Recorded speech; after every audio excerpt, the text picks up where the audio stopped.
Hey there folks, Santee at the Arizona Ghost Riders here. Myth versus reality. Toting 2 guns. Big iron on each hip.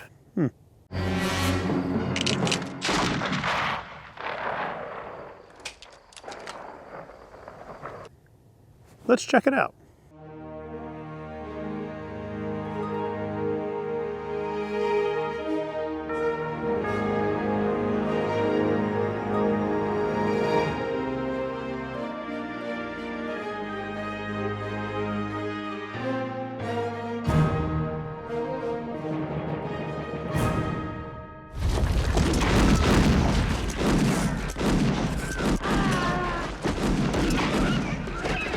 The practice of carrying multiple guns harkens back to the flintlock era, when we experienced famous pirates like Edward Teach, otherwise known as Blackbeard.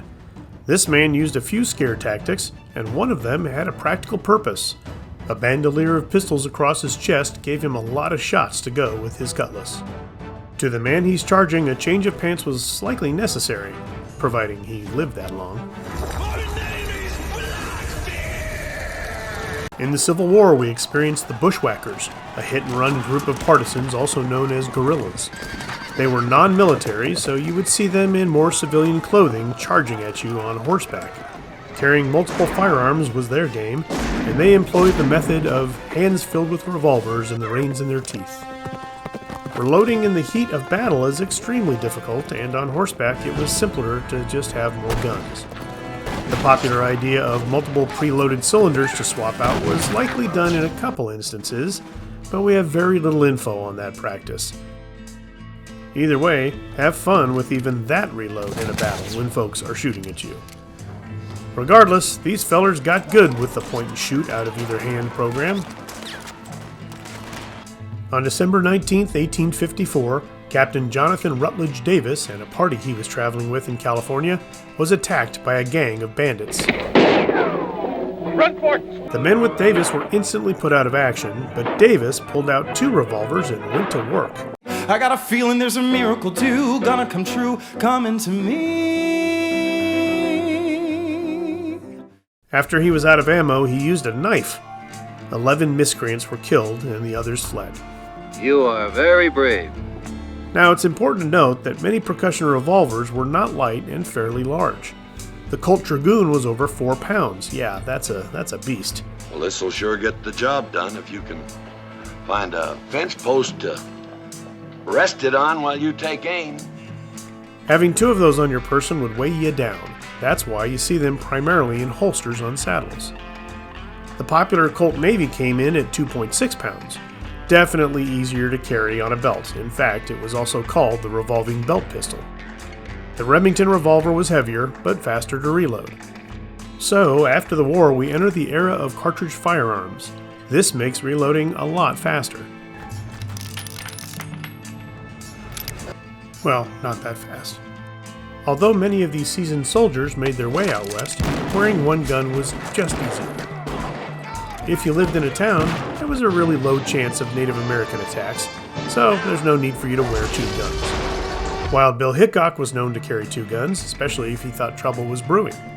On October 5, 1871, a bunch of drunk, unruly cowboys were in Abilene where Hickok was marshal.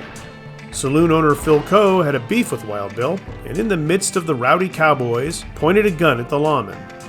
Hickok shot him twice, and 1 bullet from each gun ended Coe's life. With all the confusion and noise, Wild Bill also killed his deputy by accident.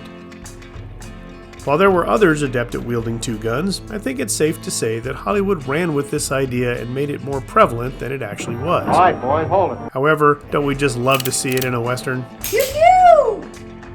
Thanks, Mrs. Santee. Don't mention it. In pretty much every video game set in the Wild West, shooting 2 revolvers is a big part of the fun. By the way, in the great sport of cowboy action shooting, you can shoot 2 guns, 1 in each hand. I have 2 guns, 1 for each of you. Folks, by the way, please like, share, and subscribe. Rob! What? Rob, get away from the camera! And we'll see you on down the trail. Rob!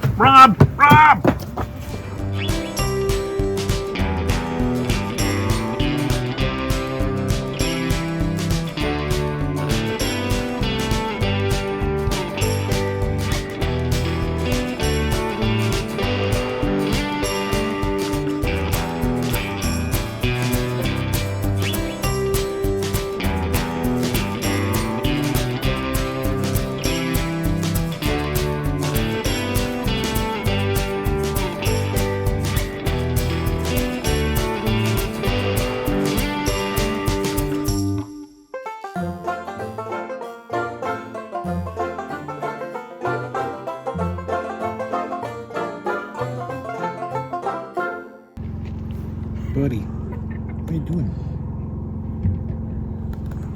That's what a little beef jerky will do. Give some to me, I'll do the same thing. Lay down on my back.